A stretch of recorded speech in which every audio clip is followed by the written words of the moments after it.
तो हेलो बच्चों, कैसे हैं आप सब लोग। मेरा नाम है आशीष और welcome to my channel concept core, जहां पे आपको सिखाया जाता है हर कंसेप्ट पूरे कोर से, पूरी डिटेल से और पूरी क्लैरिटी के साथ। तो अगर बच्चों आपने चैनल पे देखा हो, हम लोगों ने क्लास 10 से चैप्टर नंबर 3 शुरू किया था, जिसका नाम था pair of linear equations in two variable, जिसकी हमने सारी बेसिक इंट्रोडक्शन, बेसिक डिटेल पढ़ ली थी। एक्सरसाइज 3.1 के सभी क्वेश्चंस विद एग्जांपल्स भी हमने पढ़ लिए थे। आज हम शुरू करने वाले हैं बच्चों, आज की जो वीडियो है हमारी वो है एक्सरसाइज 3.2 के ऊपर, जिसमें हम लोग एक मेथड पढ़ेंगे, जिसमें हम दो इक्वेशंस को सॉल्व करेंगे और मेथड का नाम रहेगा सब्स्टिट्यूशन मेथड। तो बिना किसी टाइम वेस्ट किए हुए शुरू करते हैं बच्चों आज की अपनी वीडियो क्लास 10 से chapter number 3 pair of linear equations in two variable.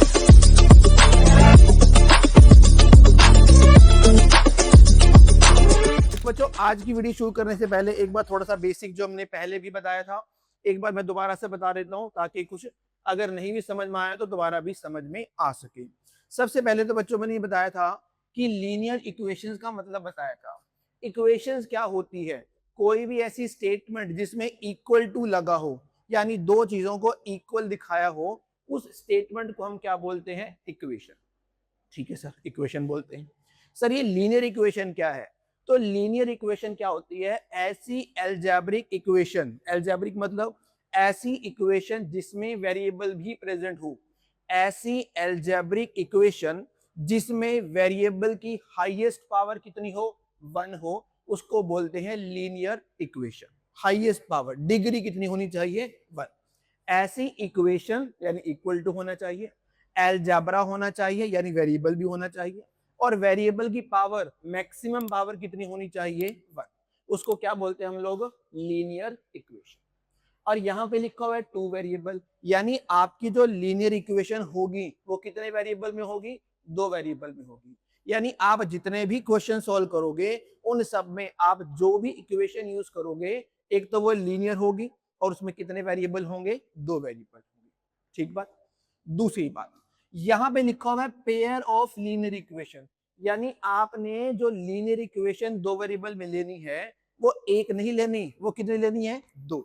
Pair का मतलब क्या होता है? पेयर का मतलब तो दो। तो आपके पास क्वेश्चन जितने भी होंगे उन सब में आपको लीनियर इक्वेशन दिया होगा, दो वेरिएबल होंगे और इक्वेशन भी कितनी होंगी? पेयर में होंगी, यानी दो इक्वेशंस होंगी। हमें क्या करना है? उनको सोल्व करना है। हमें क्या करना है? उनको सोल्व करना है, यानी जो दो वेरिएबल दे रखे हैं उन दोनों वेरिएबल की हमें वैल्यूज निकालनी है। ठीक बात। उसके बाद मैंने बताया था सोल्व करने के हमारे पास टोटल बेसिकली दो मेथड आते हैं, एक को बोलते हैं ग्राफिकल मेथड, एक को बोलते हैं एल्जेब्रिक मेथड। ग्राफिकल मेथड में मैंने बताया था कि इसमें हम क्या बनाते हैं? ग्राफ बनाते हैं। इसमें हम क्या बनाते हैं? इसमें हम बनाते हैं ग्राफ। इसमें तो हम बनाते हैं ग्राफ। ठीक है सर। और जो दूसरा मेथड मैंने बताया था वो था एल्जेब्रिक मेथड, यानी हम एल्जेब्रिक मेथड यूज करके एक्स और वाई की वैल्यू निकालें। ग्राफिकल मेथड हम लोगों ने एक्सरसाइज 3.1 में बहुत से क्वेश्चन इसके करे हैं, तो आप वहां पे जाके इसको देख सकते हो कि ग्राफिकल मेथड से हम दो इक्वेशंस को कैसे सॉल्व कर सकते हैं, दोनों वेरिएबल की वैल्यू कैसे निकाल सकते हैं, वो सारा मैंने भी पिछली वीडियो के अंदर एक्सप्लेन कर दिया है। आज हम करने वाले हैं एल्जेब्रिक मेथड का फर्स्ट पार्ट, जिसका नाम है सब्स्टिट्यूशन मेथड। यानी आपके पास क्या होगा? एक क्वेश्चन के अंदर दो इक्वेशन दे रखी होंगी, दो वेरिएबल में दे रखी होंगी, उन दोनों इक्वेशन से वेरिएबल की वैल्यू निकालनी है और मेथड कौन सा यूज करना है? सब्स्टिट्यूशन मेथड यूज करना है। आज हम इसी के ऊपर चर्चा करने वाले हैं। पूरी एक्सरसाइज के अंदर हम लोगों ने यही मेथड यूज करना है, ताकि थोड़ा सा आपको हैंड्स ऑन हो जाए, आपको मेथड बहुत अच्छे से समझ में आ जाए। सभी क्वेश्चंस करवाऊंगा, चिंता की कोई दिक्कत नहीं है। अगर आपको लगता है कि कोई भी क्वेश्चन समझ नहीं आ रहा है, आप चाहे तो वीडियो को दोबारा भी देख सकते हो, वैसे कोई दिक्कत आएगी नहीं, आपको इतनी प्रॉब्लम नहीं आएगी। सभी क्वेश्चन को बहुत आसानी से, बहुत तरीके से करवाने वाले हो। बस आप बने रहे, कॉपी पेन लेके बैठे। अगर आपको क्वेश्चन आते हैं तो ठीक है, फटाफट सोल्व करके देख ले। अगर नहीं आते हैं तो पहले एक बार देख ले, उसके बाद खुद से ट्राई करके उसको देख भी सकते हैं। आएगा, बिल्कुल आएगा, ऐसा कुछ नहीं है कि आपको समझ नहीं आएगा। बहुत आसानी से, बहुत प्यार से समझाने वाला हूँ। बस अपनी कॉपी पेन लेके जरूर बैठे, ठीक है। चलिए, सबसे पहले मैंने बोला कि हम एल्जेब्रिक मेथड का कौन सा मेथड करेंगे, सब्स्टिट्यूशन मेथड। मैं इसको क्वेश्चन से ही करके दिखाऊंगा, क्योंकि जो क्वेश्चन है वो बहुत ज्यादा इतने मुश्किल तो है नहीं। चल मैं क्वेश्चन एक्सरसाइज से क्वेश्चन करके दिखाता हूं।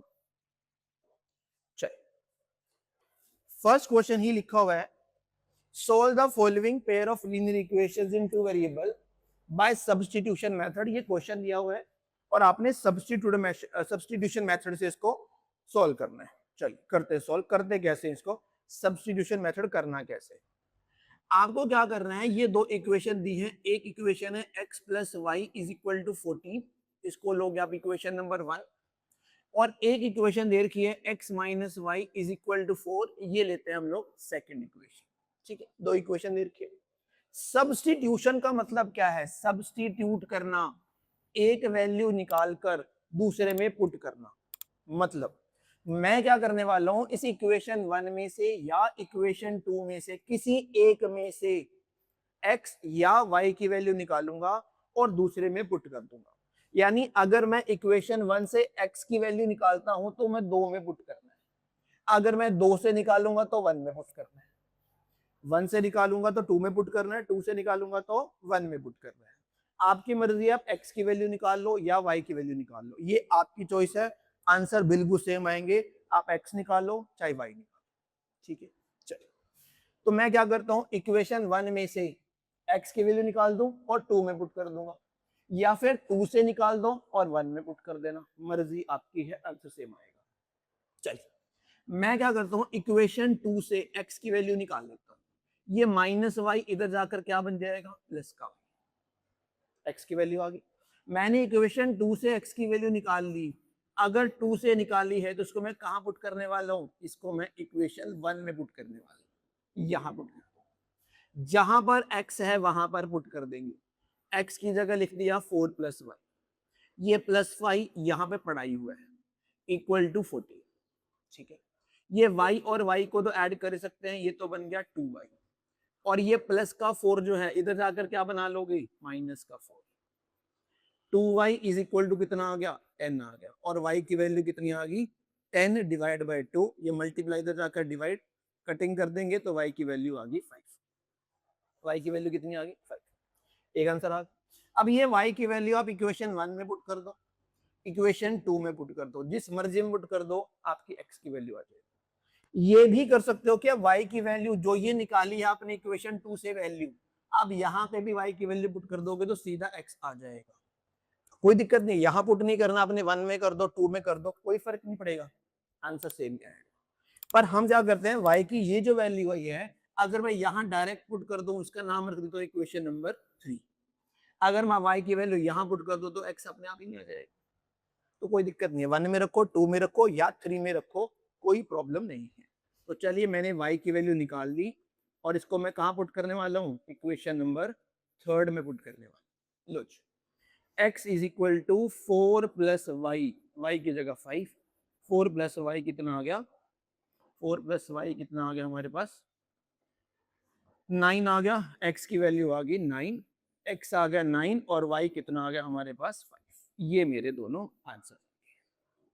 सिंपल, सिंपल सी बात है, कुछ करना ही था, मतलब बस आपने ये करना है कि 1 से या 2 में से किसी एक वेरिएबल की वैल्यू निकाल लो और दूसरे में पुट कर दो, अगर 1 से निकालोगे तो 2 में पुट कर देना, 2 से निकालोगे तो 1 में पुट कर देना।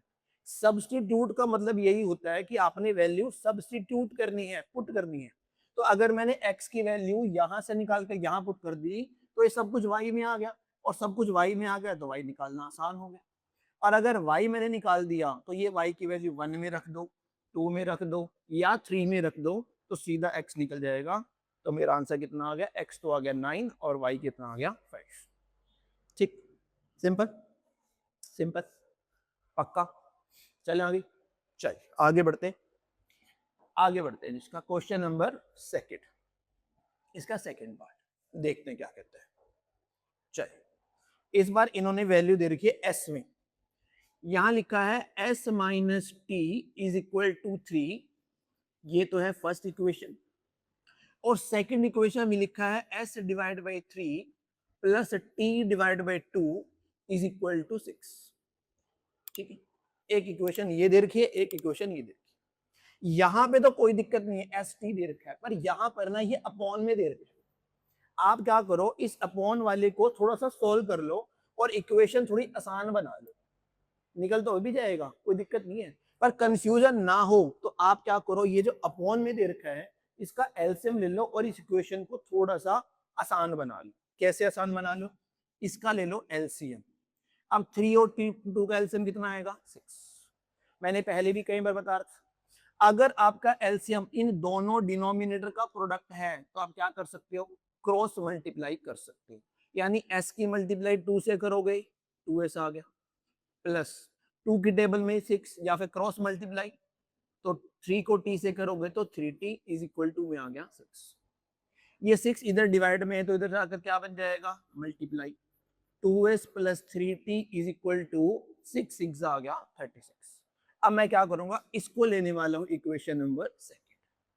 थोड़ा सा आसान बना लिया मैंने, अपॉन वाला हटा दिया, यहाँ थोड़ा सा आसान बना दिया। ठीक है, कोई दिक्कत नहीं। अब मैं क्या करने वाला हूँ, या तो इस इक्वेशन 1 से s की वैल्यू निकालूंगा और 2 में पुट कर दूंगा, या मैं यहां से निकालूंगा और यहां पुट कर दूंगा। अब वो आपको देखना पड़ेगा कि आसान किससे बनने वाला है। ठीक है, आपकी मर्जी, आप यहां से भी निकाल सकते हो, यहां से भी निकाल सकते हो। मैं क्या करता हूँ, इस इक्वेशन 1 से s की वैल्यू निकाल लेता हूँ। ये माइनस का t इधर जाकर बन गया प्लस का t। ये s की वैल्यू मैंने फर्स्ट से निकाली है तो मैं कहां पुट करूंगा, सेकंड पुट करूंगा। भाई फर्स्ट से निकालोगे तो सेकंड पुट करोगे, सेकंड से निकालोगे तो फर्स्ट में पुट करोगे। तो मैंने फर्स्ट से वैल्यू निकाल ली और मैं कहां पुट करने वाला हूं, सेकंड में। लिख देता हूं यहां पर, putting in equation number second. चल यहां पुट करना, जहां पे s दिखाई दे रहा है वहां पुट करो। 2 लिखा और s की जगह पे लिखा 3 प्लस टी। s की जगह पे क्या लिख दिया, 3 प्लस टी। 2 के मल्टीप्लाई में s था तो 2 इन दोनों के मल्टीप्लाई में जाएगा, plus 3t is equal to 36। 2 3 बन गया 6, 2 को t से मल्टीप्लाई करेंगे 2t, ये प्लस में 3t इज इक्वल टू 36। ये 2t प्लस 3t बन गया 5t, और ये प्लस का 6 उधर जाकर बन गया माइनस का 6। 5t इज इक्वल टू आ गया 30, और 5 उधर जाकर हो गया डिवाइड, और डिवाइड होकर t की वैल्यू आ गई 6। t की वैल्यू कितनी आ गई, 6 आ गई। अब ये t की वैल्यू हमने इक्वेशन सेकंड से निकाला। अब मैंने बोला था t की वैल्यू आप इक्वेशन 1 में पुट कर दो, आप इक्वेशन 2 में पुट कर दो, या फिर डायरेक्ट आप इस इक्वेशन नंबर 3 में भी पुट कर सकते हो, ताकि आपका सीधा सीधा ऐसे निकल आएगा। तो चलिए मैं क्या करता हूं, इसको इक्वेशन 3 में पुट कर देता हूं। आपकी मर्जी, आप 1 में भी रख सकते हो, 2 में भी रख सकते हो, और इस 3 में भी रख सकते हो। चलो मैं तो 3 में रख देता हूँ। s is equal to 3 plus t, और t की वैल्यू कितनी है 6। s कितना आ गया 9, तो s मेरे पास 9 आ गया और t मेरे पास कितना आ गया 6। यही हमारा आंसर है, यही हमारा आंसर, यही मेथड सब्स्टिट्यूशन। इसी में ही तो करना है, सब्स्टिट्यूट ही तो करना है। इक्वेशन 1 से निकालो सेकंड में पुट कर दो, या सेकंड से निकालो तो 1 में पुट कर दो, एक आंसर आ जाएगा। उस एक आंसर को इक्वेशन 1 में रखो, 2 में रखो, या जो आपने वैल्यू निकाली है उसको इक्वेशन नंबर 3 का नाम दे दो या उसमें रख दो। इससे रखोगे तो डायरेक्ट आंसर आ ही जाएगा। ठीक है, पक्की बात। चलो आगे, फटाफट इसका स्क्रीनशॉट ले लें। नेक्स्ट क्वेश्चन देखते हैं क्या है इसमें। चलिए नेक्स्ट क्वेश्चन, नेक्स्ट क्वेश्चन। अब ये बड़ा इंटरेस्टिंग सा क्वेश्चन है, इसको सॉल्व करके देखते हैं क्या बनता है। आपको इक्वेशन दी है 3x minus y is equal to 3, और सेकंड इक्वेशन है 9x minus 3y is equal to 9। अब इस इक्वेशन में कोई अपॉन वाली टर्म तो नहीं है, तो कोई दिक्कत नहीं। चलिए इसका नाम रख दिया इक्वेशन 1, इसका नाम रख दिया इक्वेशन 2। चलिए आप सबसे पहले करोगे क्या, आप एक्स वाई की वैल्यू निकालोगे, एक्स या वाई की वैल्यू निकालोगे, और कहां पुट कर दोगे, दूसरे में। अगर 1 से निकालोगे तो दूसरे में पुट करोगे, दूसरे से निकालोगे तो 1 में पुट करोगे, यही करोगे, यही बताया था अभी। चलिए ठीक है, तो मैं क्या करता हूं, यहां से x की वैल्यू निकालनी मुझे, तो 3x मैंने रखा यहीं पर, और ये माइनस का y उधर जाकर बना लिया प्लस का y। और मुझे तो x निकालना था, तो जो ये 3 मल्टीप्लाई में है इधर जाकर मैं क्या कर लेता हूँ, इसको डिवाइड भी कर लेता हूँ। अब बड़े ज्ञानी बच्चे बैठे हैं यहाँ पर, बच्चे कहेंगे सर 3 से 3 काट दो सर, 1 प्लस वाई बन गया। नहीं भैया, ऐसा नहीं करना है। जब तक बीच में प्लस लगा हुआ है आप इनको कट नहीं कर सकते हो, नहीं कर सकते हो। हाँ ये जरूर कर सकते हो कि जो ये नीचे 3 है ये दोनों के डिवाइड में अलग अलग कर सकते हो। हाँ ये जरूर कर सकते हो आप, ये कर सकते हो। तो x की वैल्यू जो आ गई वो आ गई 1 प्लस वाई अपॉन 3। ये वैल्यू आप इक्वेशन 1 से निकालिए, कहां पुट कर दोगे, इक्वेशन 2 में पुट कर दोगे। ठीक है, चलिए तो मैंने 1 से वैल्यू निकाली है तो मैं कहां पुट करने वाला हूं, इक्वेशन नंबर 2 में पुट करूंगा। जहां पे भी x है, जहां पर भी x है उसकी जगह ये सब कुछ लिखने वाला हूं। चलिए रखते हैं यहाँ पे 9 रखा, x की वैल्यू 1 प्लस वाई डिवाइड में 3 minus 3y is equal to 9। 9 को 1 से मल्टीप्लाई करेंगे 9, और 9 को y अपॉन 3 से करेंगे तो 9y upon 3 minus 3y is equal to 9। ये 3 की टेबल में ये 3 पे कट गया, 9 plus 3y minus 3y is equal to 9। ये तो 3y से 3y भी कैंसिल हो गया, ये तो 9 इज इक्वल टू 9 आ गया। इसे तो आंसर आया ही नहीं भाई, यहां तो y से y कट गया तो मेरा आंसर तो आया ही नहीं। फिर आप क्या करेंगे सर इसमें, अब क्या होगा, ये क्यों आया, ये किस वजह से आया, ये भी तो देखना पड़ेगा। अभी तक तो हम जितने भी क्वेश्चन कर रहे थे उसमें x या y की वैल्यू निकल रही थी, बट इस वाले क्वेश्चन में तो मेरा y और y तो आपस में कट गया। अगर ऐसी सिचुएशन आती है तो हमें एक चीज का ध्यान रखना पड़ेगा। क्या ध्यान रखना पड़ेगा कि ये दोनों इक्वेशंस का सॉल्यूशन एक आएगा कि अनेक आएंगे, कि एक भी नहीं आएगा। याद करो पिछली वीडियो में हम लोगों ने 3 चीजें बताई थी। या तो आपके पास जो आंसर आएगा वो कैसा आएगा, यूनिक सॉल्यूशन आएगा। उसकी एक मैंने इक्वेशन बताई थी, इसमें a1 by a2 is not equal to b1 by b2, बताई थी बात, बताई थी बात। दूसरा मैंने बताया था इसके अंदर भाई इनफाइनाइट सॉल्यूशन आएंगे, इनफाइनाइट सॉल्यूशन आएंगे। इनफाइनाइट कब आते थे, जब a1 बाय a2 और b1 बाय b2 और c1 बाय c2 तीनों इक्वल आते थे, आते थे कि नहीं आते थे, उसके इनफाइनाइट सॉल्यूशन होते थे। एक बताया था नो सॉल्यूशन, यानी जब लाइन पैरेलल होंगी तो नो सॉल्यूशन आएगा। वो कब था, जब a1 बाय a2 और b1 बाय b2 तो इक्वल है पर c1 बाय c2 इक्वल नहीं है।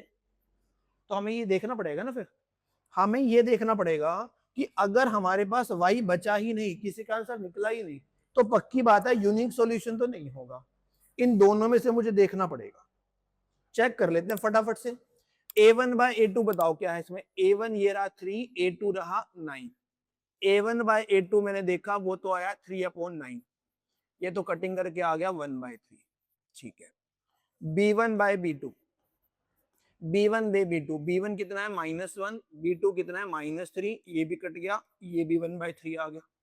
फिर आ गया c1 bye c2, c1 bye c2 मेरे पास 3 है, ये 9 है, ये भी कटिंग करके आ गया 1 बाय 3। ये तो तीनों इक्वल आ गए। अगर ये तीनों इक्वल आ गए तो उसके कितने सॉल्यूशन है, इनफाइनाइट सॉल्यूशन होंगे। तो आपने बस यहां पे क्या लिखना है, as a1 by a2 is equal to b1 by b2 equal to c1 by c2, hence equations has infinite solution, infinite many solutions. So there may be infinite values of x and y which satisfied the given equations, जो given equations को क्या करते हैं, satisfy कर सकते हैं। ऐसे बहुत सारे सॉल्यूशंस हो सकते हैं, एक्स वाई की ऐसी बहुत सारी वैल्यूज हो सकती हैं। ये ध्यान रखना, कभी ये ध्यान रखना आप लोग कि आप क्वेश्चन को सॉल्व करने से पहले आप ओरली ना a1 a2 b1 b2 c1 by c2 try करके देख ही लिया करो पहले। अगर यहीं से बात बन रही है, अगर यूनिक सॉल्यूशन नहीं है तो आप निकाल लो a1 a2 b1 b2, फटाफट चेक करके देख लो कि वो इक्वल है या नहीं है। अगर इक्वल नहीं है तो सब्स्टिट्यूशन करना शुरू कर दो। पर अगर आपको लगता है कि इनफाइनाइट है, तीनों इक्वल है या कोई सॉल्यूशन ही नहीं है, तो आप यहीं से चेक करके आपको सॉल्व करने की जरूरत नहीं है, आप वहीं पे बता सकते हो कि इसका इनफाइनाइट सॉल्यूशन है, इसका एक भी सॉल्यूशन नहीं है, क्योंकि वैल्यू निकलेगी नहीं फिर वो तो इसलिए क्वेश्चन को स्टार्ट करने से पहले एक बार चेक कर लिया करो a1 a2 b1 by b2 c1 by c2 ये तीनों इक्वल आ रहे हैं या नहीं आ रहे हैं, उसके अकॉर्डिंग आपको क्वेश्चन स्टार्ट करना है। ठीक बात, ठीक है। करने को तो मुझे तो पता था ऐसे करना है, पर आपको कैसे पता लगेगा कि सर हमें कहां दिक्कत आएगी? तो वो जब सॉल्यूशन निकालोगे तो आपका एक वेरिएबल कट जाएगा, बचेगा नहीं कुछ भी। 9 इज इक्वल टू 9 आ रहा है, तो इसका मतलब कुछ गड़बड़ है, क्वेश्चन में कुछ गड़बड़ ऐसी है कि इसका कोई यूनिक सॉल्यूशन तो नहीं आएगा, या तो इनफाइनाइट आएगा या क्या आएगा, नो सॉल्यूशन आएगा। तो ये पता लगेगा आपको। क्लियर, पक्की बात। चलो आगे, चले आगे, ठीक है। फटाफट स्क्रीनशॉट ले लें इसका, नेक्स्ट क्वेश्चन पे चलता हूँ। ओके जी, नेक्स्ट पार्ट, नेक्स्ट पार्ट। ये डेसिमल वाला क्वेश्चन दे रखा है, इसमें भी बच्चे बहुत घबराते हैं, सर डेसिमल आ गया, हाय सर डेसिमल आ गया। कुछ भी नहीं है। चलिए 0.2x plus 0.3y is equal to 1.3, इसको रखा है इक्वेशन नंबर 1, और सेकंड इक्वेशन में लिखा है 0.4x plus 0.5y is equal to 2.3, इसका नाम रख लिया इक्वेशन नंबर सेकंड। चलो मैं सिंपल करके दिखाता हूँ, बिल्कुल सिंपल, सब्स्टिट्यूशन वाला जो सिंपल मेथड है। आपने क्या करना है, इक्वेशन 1 से या 2 से x की वैल्यू निकालनी है और दूसरे में पुट करनी है, ऐसे तो करते। तो या तो 1 से निकाल दो, सेकंड में पुट कर देना, या सेकंड से निकाल दो, 1 में पुट कर देना। 1 से निकाल दो, चलिए मैं क्या करता हूँ, इक्वेशन 1 से x की वैल्यू निकाल लेता हूँ। ये 0.3y इधर जाकर बन जाएगा माइनस का 0.3, और x निकालना है तो ये जो 0.2 है इधर जाकर मैंने सारे के क्या कर दिया, डिवाइड भी कर दिया डिवाइड। ठीक है, ये x की वैल्यू आ गई इक्वेशन 1 से। अब ये वैल्यू इक्वेशन 1 से आई है, तो क्या मैं इसको इक्वेशन नंबर सेकंड में पुट कर सकता हूँ? 1 से निकालिए तो सेकंड में पुट करूंगा। चलिए रख देते हैं, जहां पर x है वहां पर वैल्यू पुट करनी है। 0.4 x की जगह लिखा 1.3 माइनस 0.3y डिवाइड में 0.2, यहां पर प्लस में 0.5y इक्वल टू 2.3। ठीक, अब आप ये डिवाइड में है, ये मल्टीप्लाई में, इनके तो कटिंग कर ही सकते हैं।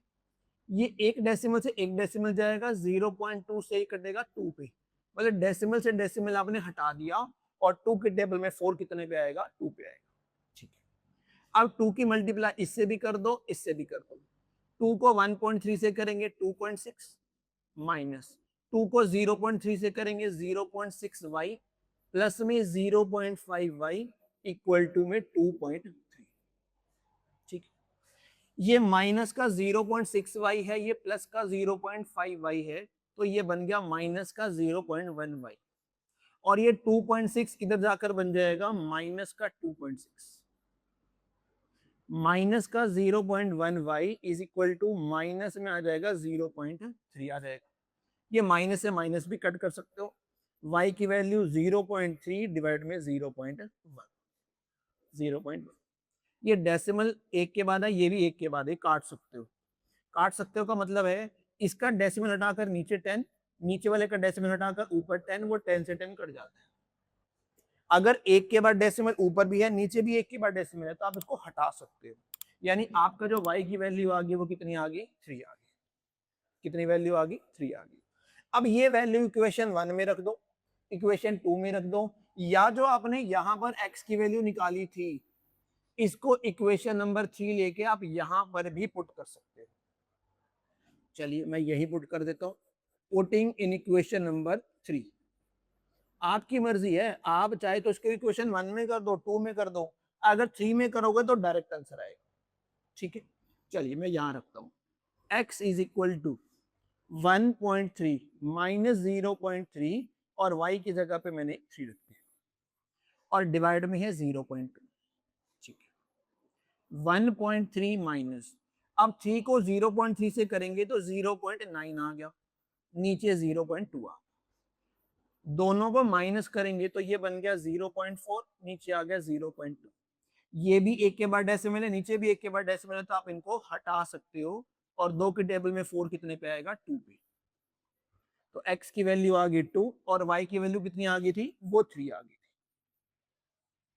यही हमारे आंसर्स भी है, यही हमारा आंसर है।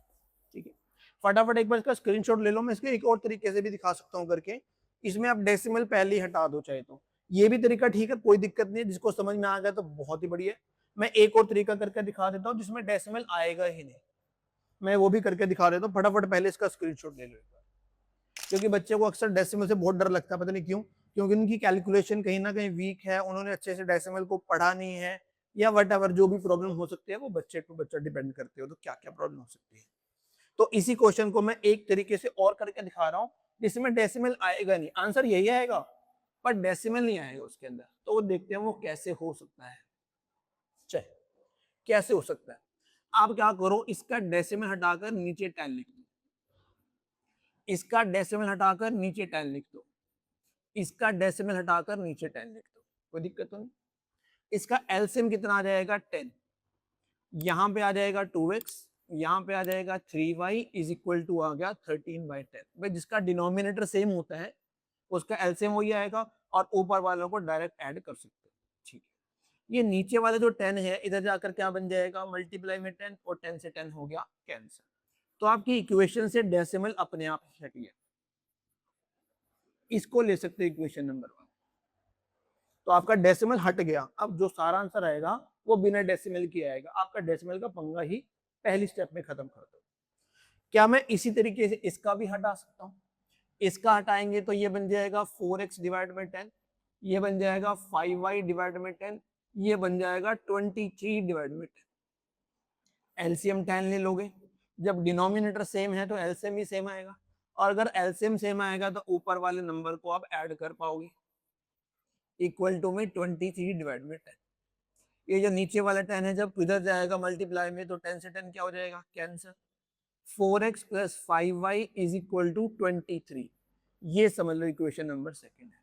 आप इसको भी सब्स्टिट्यूशन मेथड से जैसे मैंने पहले किया था, आप इसको बिल्कुल वैसे ही आगे सॉल्व कर सकते हो। ठीक है, कोई दिक्कत नहीं है, ये भी क्वेश्चन वैसे ही सॉल्व होगा, आंसर इसका भी सेम ही आएगा। पर डेसिमल अगर नहीं हटाना है आप डायरेक्ट वाले क्वेश्चन को वहां पे भी कर सकते हो, कोई दिक्कत उसके अंदर नहीं है, आंसर सेम ही आएगा। ठीक, ठीक है जी, चले आगे, चले आगे फटाफट, चलिए आगे चलते फटाफट, नेक्स्ट पार्ट देखते हैं क्या कहते हैं। चलिए नेक्स्ट मेरे पास ये अंडर रूट वाला क्वेश्चन है। अंडर रूट वाले क्वेश्चन में करेंगे क्या, चलिए देखते हैं। Under root 2x plus under root 3y is equal to 0, equation 1। Under root 3x minus under root 8y is equal to 0, इसका नाम रख लिया इक्वेशन नंबर 2। कहीं से भी x की वैल्यू निकालो, दूसरे पुट कर दो, x की निकालनी है, y की निकालनी है, वो आपकी चॉइस है। फर्स्ट इक्वेशन से निकालनी है, सेकंड से निकालनी है, ये आपकी चॉइस है, आंसर सेम ही आएंगे। ठीक है, क्या करूं, इक्वेशन 1 से निकालूं कि 2 से निकाल दूं? चलो मैं 2 से निकाल देता हूं इसका। इक्वेशन 2 से x की वैल्यू निकालने वाला हूं, तो x तो रखा यहीं पर, ये 0 में प्लस का बन गया under root 8y, under root 3x is equal to under root 8y आ गया, और x निकालना है तो ये अंडर रूट 3 जो मल्टीप्लाई में है इधर जाकर बना लिया डिवाइड, आ गया x की वैल्यू। ये x की वैल्यू हमने कहां से निकाली है, इक्वेशन सेकंड से निकाली, और अगर सेकंड से निकाली है तो उसको कहां पुट करने वाला हूं, इक्वेशन 1 में पुट करूंगा। भाई सेकंड से निकालोगे तो 1 में पुट करोगे, 1 से निकालोगे तो सेकंड में पुट करोगे। चल, तो मैंने सेकंड से निकाल ली और 1 में पुट कर देता हूं। अंडर रूट 2 x की जगह पे लिखना है मुझे, इस x की जगह पे लिखना है अंडर रूट 8 डिवाइड में under root 3y plus under root 3y पहले से रखा हुआ है इक्वल टू 0। अब ये कट तो सकता नहीं है, ये अंडर रूट 2 है, ये अंडर रूट 3 है, कट तो सकता नहीं। हाँ ये कर सकते हो, इसकी मल्टीप्लाई इससे जरूर कर सकते हो, अंडर रूट वालों को अंडर रूट वालों से तो मल्टीप्लाई कर सकते हो, अंदर वाले को अंदर से मल्टीप्लाई कर सकते हो। तो 2 8 कितना बन गया, √16 आ गया, नीचे √3 आ गया, y आ गया, प्लस में √3y और इक्वल टू में आ गया z। ठीक, अब क्या करूं, इसका ले लेते हैं एलसीएम। एलसीएम कितना आएगा, √3 आएगा। अब मैंने कई बार पहले ही बता रखा है, अगर तुम्हारा एलसीएम इन दोनों का प्रोडक्ट होता है तो आप क्रॉस मल्टीप्लाई कर सकते हो। क्या कर सकते हो, क्रॉस मल्टीप्लाई कर सकते हो। तो √16y को 1 से करेंगे तो √16y आएगा, और √16 होता कितना है, 4 होता है, तो ये बन गया 4y। यानी 4y को 1 से मल्टीप्लाई कर दे, कितना आ गया, 4 प्लस इसकी मल्टीप्लाई इससे करूंगा, √3 को √3 से मल्टीप्लाई करूंगा तो 3y ही तो आएगा भाई। √3 को √3 से करेंगे तो √3 का स्क्वायर बन जाएगा और स्क्वायर से रूट कट जाएगा, तो इसकी मल्टीप्लाई से कर दी तो ये आ गया 3y इज इक्वल टू 0। जो ये नीचे एलसीएम था इधर जाकर क्या हो जाएगा, मल्टीप्लाई हो जाएगा, और वो क्या बन जाएगा, 0। ये 4y है, ये 3y है, ये कितना बन गया, 7y, और ये y का जो 7 मल्टीप्लाई में है इधर जाकर हो जाएगा डिवाइड, और y की वैल्यू आ गई 0। y की वैल्यू कितनी आ गई, 0। y की वैल्यू कितनी आ गई, 0। फिर से बता रहा हूं, मैंने क्या किया, यहां से x की वैल्यू निकाल लो। x की वैल्यू कैसे निकाली, इसको मैंने यहीं रखा, ये माइनस का √8y उधर जाकर प्लस का √8y बन गया, और x की वैल्यू निकालने के लिए √3 इधर जाकर डिवाइड कर दिया, x की वैल्यू आ गई, ये मैंने कहाँ पुट कर दी, इक्वेशन नंबर 1 में पुट कर दिया। ठीक है, अब इनकी तो मैं कटिंग कर नहीं सकता क्योंकि ये √2 है, ये √3 है। हाँ ये कर सकता हूँ, इन दोनों की मल्टीप्लाई अंदर से अंदर कर सकता हूँ, तो ये 2 8 बन गया 16, √16 बन गया। √16 कितना होता है, 4y, तो मैंने इनका एलसीएम ले लिया, √3 आ गया। अगर एलसीएम दोनों का प्रोडक्ट आता है तो आप क्या कर सकते हो, क्रॉस मल्टीप्लाई। इसकी मल्टीप्लाई 1 से करेंगे तो ये तो 4y बन जाएगा, प्लस इसकी क्रॉस मल्टीप्लाई करेंगे, √3 को √3 से करेंगे तो 3y, ये इधर जाकर हो गया मल्टीप्लाई और बन गया 0। 4y और 3y बन गया 7y, तो y की वैल्यू आ गई 0। अब ये वाली वैल्यू, y की वैल्यू इक्वेशन 1 में पुट करो, इक्वेशन 2 में पुट करो, या सीधा इस इक्वेशन नंबर 3 में पुट कर दो, वो आपकी चॉइस है, आंसर तो सेम ही आना है। चलिए मैंने क्या किया जी, ये वैल्यू को डायरेक्ट मैं इक्वेशन नंबर 3 में पुट कर देता हूँ, तो मेरा x आ जाएगा, तो यहाँ रख देता हूँ, x is equal to √8 divide में √3, और y की जगह पे रख दिया 0।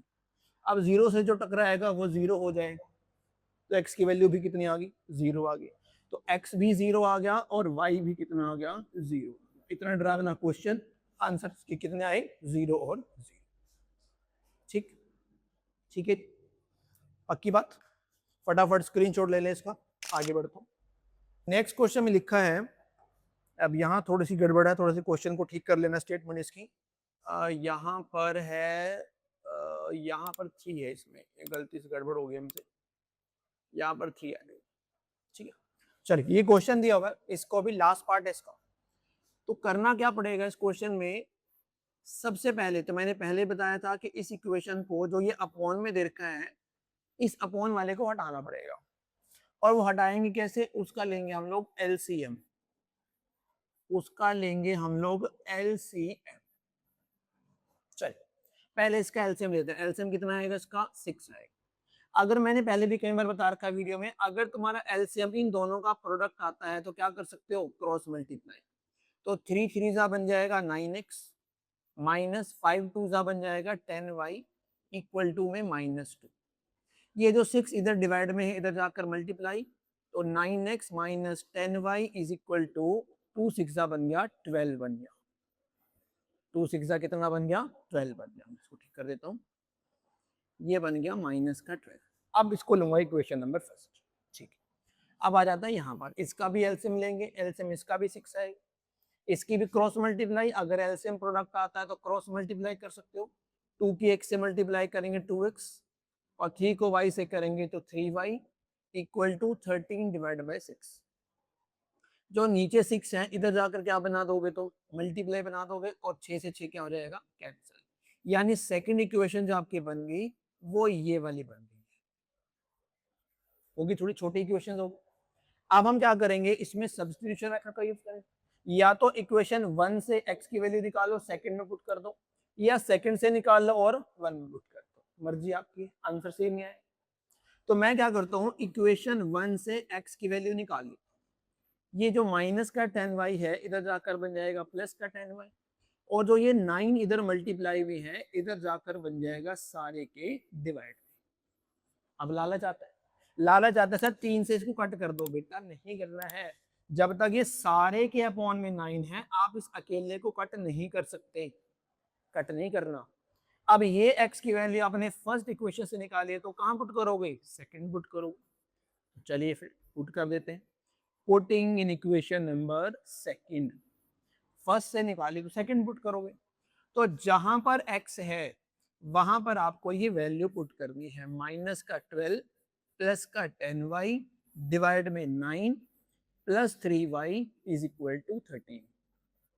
ठीक है, अब ये 2 के टेबल में ये 9 तो कट नहीं सकता, इनको नहीं काट सकते। अब इसकी मल्टीप्लाई इससे भी कर दो, इससे भी कर दो। ये बन गया माइनस का 24, 2 10 बन गया 20y, सारे के डिवाइड में 9 plus 3y is equal to 30।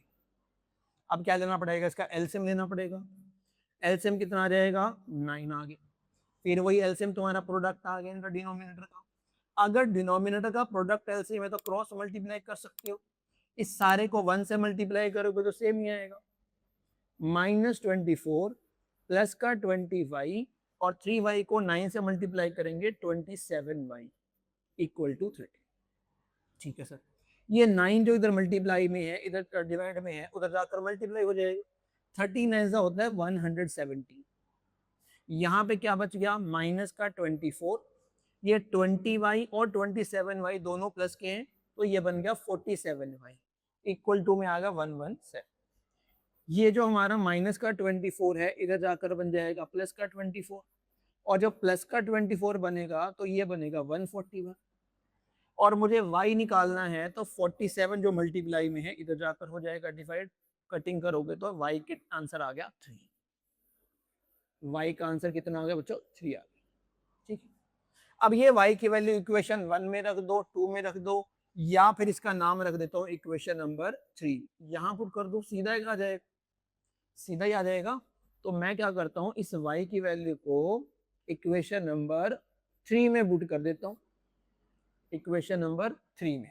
चलिए रखते हैं यहाँ पर x is equal to -12 plus 10, y की जगह 3 रख दिया और डिवाइड में 9 आ गया। 10 3 बन गया 30, डिवाइड में आ गया 9। एक माइनस है एक प्लस है तो ऐड ही करो, माइनस करोगे 18 आ गया, नीचे 9 आ गया। x की वैल्यू आ गई 2, तो x मेरे पास 2 आ गया और y मेरे पास 3 आ गया। यही हमारे आंसर है। इस तरीके से आपने सब्स्टिट्यूशन मेथड को यूज करना है। x की वैल्यू एक से निकालो दूसरे में पुट कर दो, या दूसरे से निकालो फर्स्ट में पुट कर दो।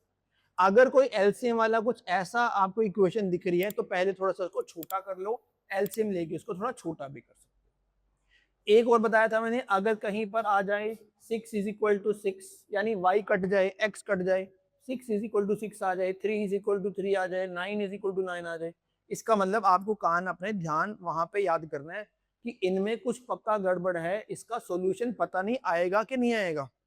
तो उसके लिए मैंने बोला था a1/a2, b1/b2 और c1/c2 एक बार चेक कर लिया करो। अगर तुम्हारे पास a1/a2 और b1/b2 इक्वल आ गया और c1/c2 भी इक्वल आ गया तो उसके कितने सॉल्यूशन बनेंगे, इनफाइनाइट। और अगर a1/a2 इक्वल टू b1/b2 आ गया बट c1/c2 इक्वल नहीं आया तो कोई सॉल्यूशन नहीं आएगा, उनके सॉल्यूशन निकलेंगे नहीं कभी। तो एक बार क्वेश्चन को पढ़ने के बाद अगर कुछ इस तरह की प्रॉब्लम आती है तो या तो इनफाइनाइट सॉल्यूशन होंगे या नो सॉल्यूशन आएगा, एक बार उसको भी चेक कर लें। ठीक है, तो ये हमारे पास था सब्स्टिट्यूशन मेथड के फर्स्ट क्वेश्चन के जितने भी पार्ट थे मैंने सारे ही करवा दिए। इसके बाद आएंगे इसकी वर्ड प्रॉब्लम, तो वो नेक्स्ट वीडियो के अंदर मैं जरूर डिस्कस करूंगा।